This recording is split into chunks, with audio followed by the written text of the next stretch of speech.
where nobody was allowed to come in, and I was afraid for my life. I was going to die without seeing my children. They would come and park outside the hospital and call me on a Zoom just to know they've come there, but they can't see me.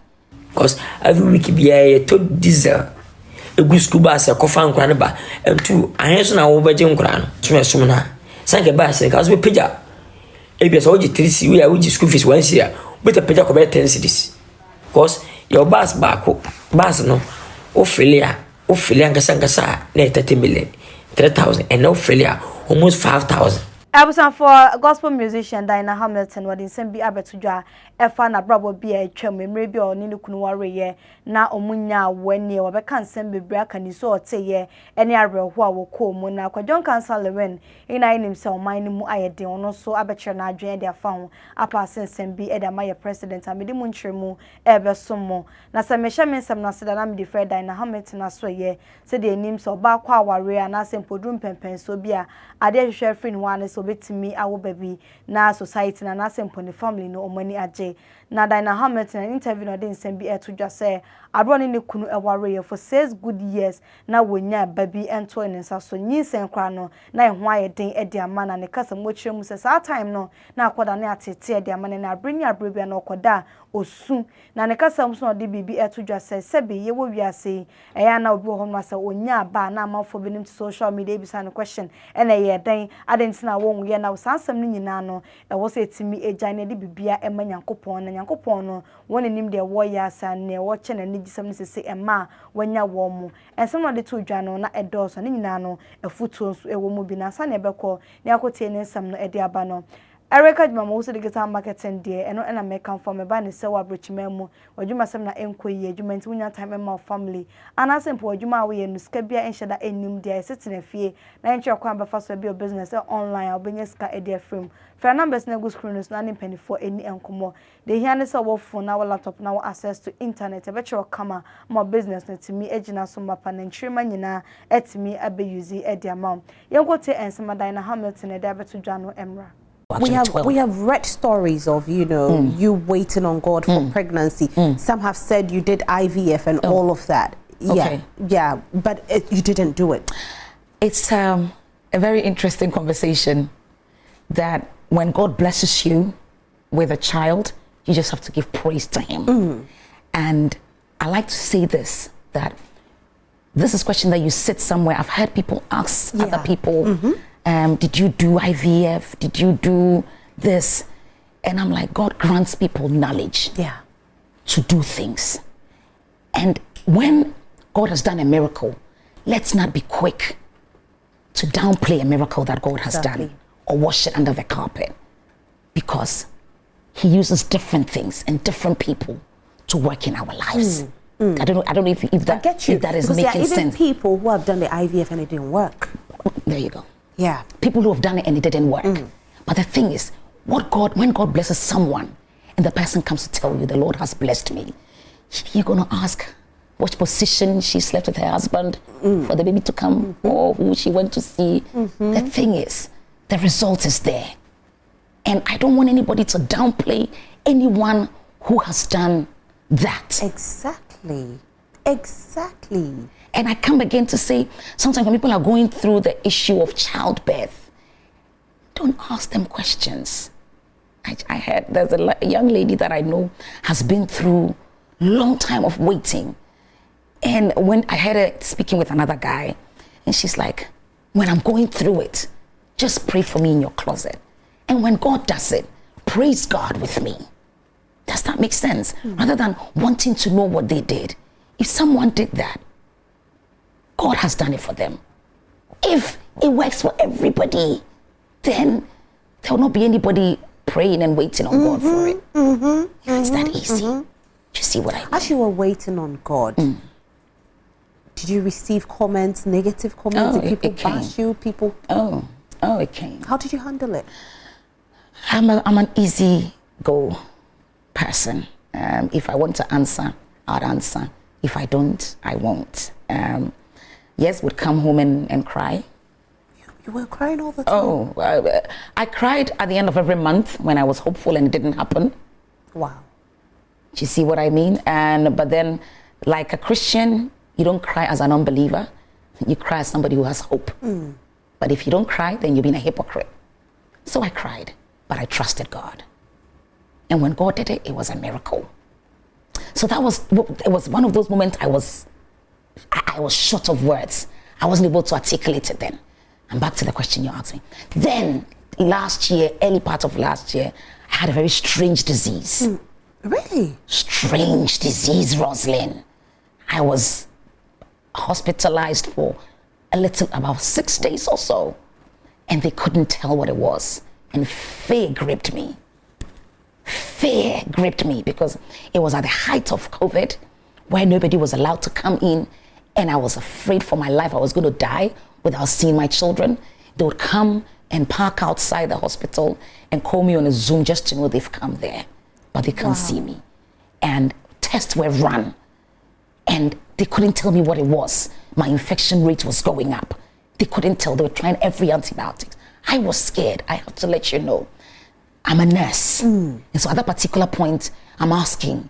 is it cardiac? Is it cancer? Am I dying? Is it... And in the height of my fears, God brought me a healing that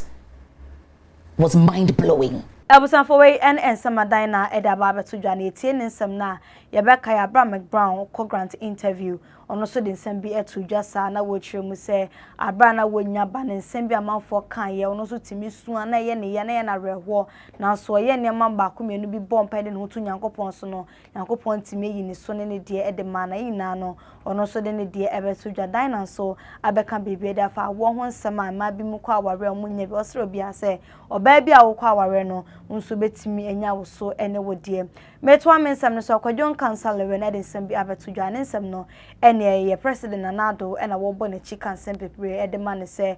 oman ni mu ayeden oman yadwen se bi omokoba omodo mu wosika omuni problem omokrampo na omobra akwadon kansan nsam a wo kanyina ne se in fact wo breye pa e be kaya abra obi in school nsam bi de beto dwane na wo chirem so no de school no bie se o de bebo mu ni bie be hon man ne ba be ko school kra no woni skode ne be ko sankofo ni nyina ntina ne school ni titiriw wade baye na wo ka sika waje woni school na e wo form na ne kasa na wo chin say de in fact enemu mo ye dia ma na ma wo bre ne bas scrum pom kwa ko fa nkwa no fuel mo beto ne bas na se wo china expenses beba nyina no hu se mpa wo fo no wo free meeting bi edi bi atoso amom no de toso kra na hwan na wonya sika edi abetentia president wo so tim de ne magu akwam na enema mu eyemre edi mai sanse ye bre yie pa ensema de to dwane enko ne enko tie bi emra ono bus no ai bus school cars ni na no more than 9 no ye file diesel every week almost 152 million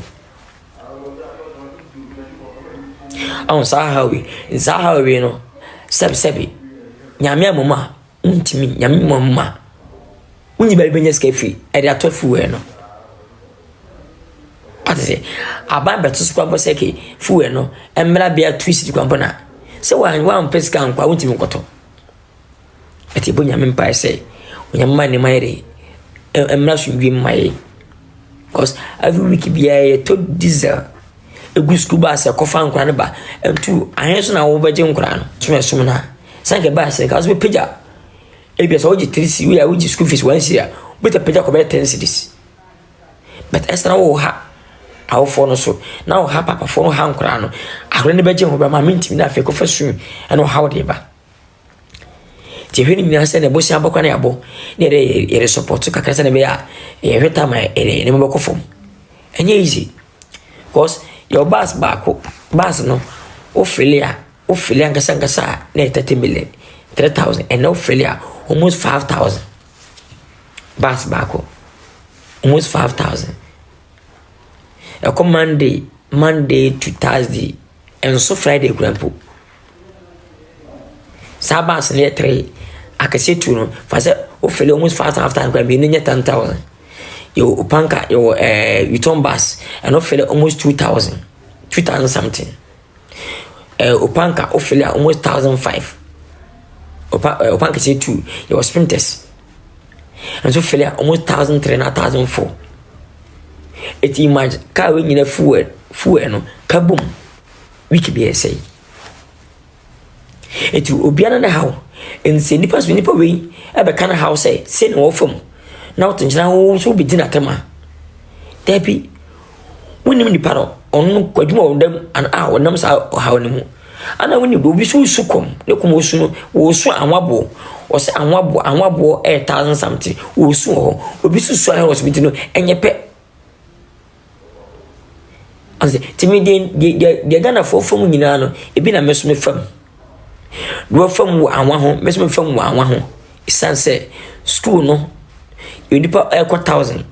kitchen for ni edidwa almost last year mo no ha ni edidwa almost 15,000 this time edidwa every 20 million month anza anwa ba kwa obi koto besi fie na wo su no oh yes stars na me metwi me meto anwa na ba me nsanse nan amo bag ne so no o beto ba kwa beto fie na me no beto fie school ye tuto bag be 15 ti wo su mako no me bismi su mako ho do su anwa bismi su anwa ho do su ne ba school fees bismi su school fees ni bi do su bus fuel no bi o man ka na nyina fam nyina no bismi fam bi sanse makase me o man baba me fast me politician me politics me pipini me tema mfunu me ayepe me domunti ana se me campaign amsa eti nyina beka bibi akire ya papa ibi bia Ghana nyina ya papa ene o mampanyini ya maame no ya papa no wona me chop money nti se bibi ba na se hwene kwa animu a se yebeka momunya no nsi bone nemu e odo a ye do empanimfo se mu na mo ye dikanfo mu na mo de yeko ya ka ye hia ne se o mani ba yemre de hia ne se ene ma bo spetete de hia fra ban won se e be ka ska bo kofom de hia fra aban wan se fu e bo kofom de hia fra ban wan se aban betete ne ma so ide am etino de hia no aban fa ska ide me shobotum timpa ese e bo ze rade moa na nyamen ammo magana ne ma ide enkofom ense me ametia minya politics se ba se bia be ka se bia mpene fo moaye na ne moaye de yesu adia wotin chan ka se bia Lilwin ebo ma be party achi ana Lilwin ka se anwene sa anye bia wo mp kwampa na fanse o to no you go to wabusuam kwampa na na okroma wabusafo bu chire o what does it see? Because as a to MP no, minister, education, every minister, every MP biano, wa by biano, we a day. Obushia mubis watching or is answer. Uncle Tom's come over some when you got to good dia. Eddie Albert Muska, one is good piano, and a man of women to the same and I'm a bonabi. Umberton and my bonabi. As I say, yes, Sebastri. Yabesre ameka enyeska midiska chidia nka my campaign dada enyeska mitogana mpenifo mitogana businessman fo mitema ameno mitonkra mitokunafo mitonyanka mitobi obi adwuma wa fedi padwumafo enye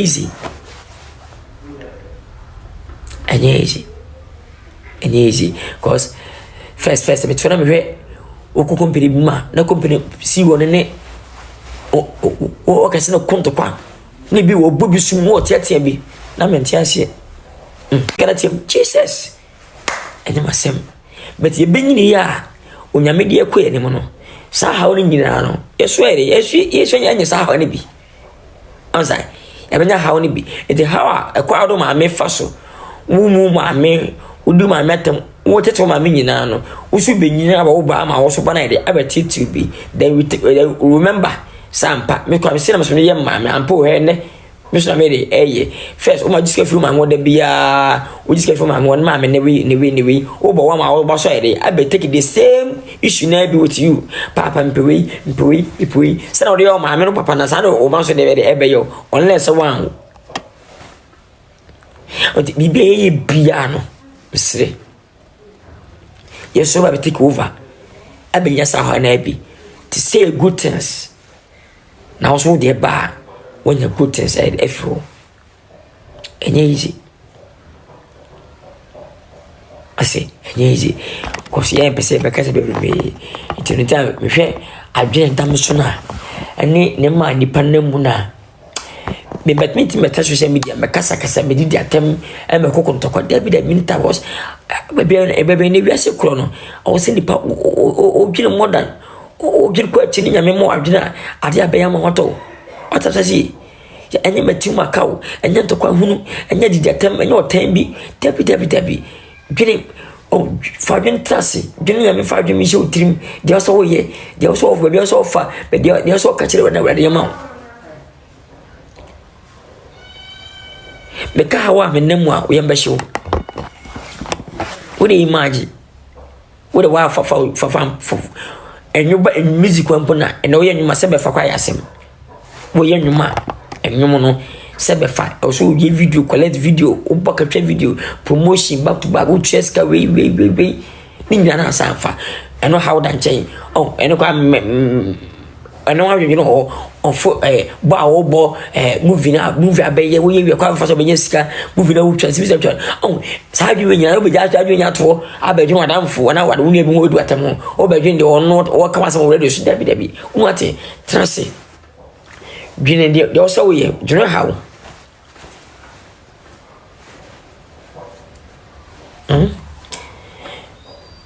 minim stars no bia how obia na how imagine o school for nkra almost 1,000 o bus almost 910 so diesel war you should diesel war so check petrol imagine say maintenance cars maintenance fitani kwa ba nwa biti fitani timbaka one day no wo commercial kwa mbiti kwa 8 million 9 million for trama ko tele mama no ya wi ne wo commercial imagine azobabu ye kwai ni bo so ha e kwai ni bo no manye cars ne kwa azobabu ne bo sei we apai we sei imagine we imagine some maintenance cars almost 10 no ni nyina ho maintenance we imagine full ho ebo chese imagine tino you say bia ina bi have at least this the time I see nyina at least in say nyame amaje kakra nti be kanse mba kope na bibi to no ma ye papa ye ma bibi empani fo betimi atie na omotimi say empo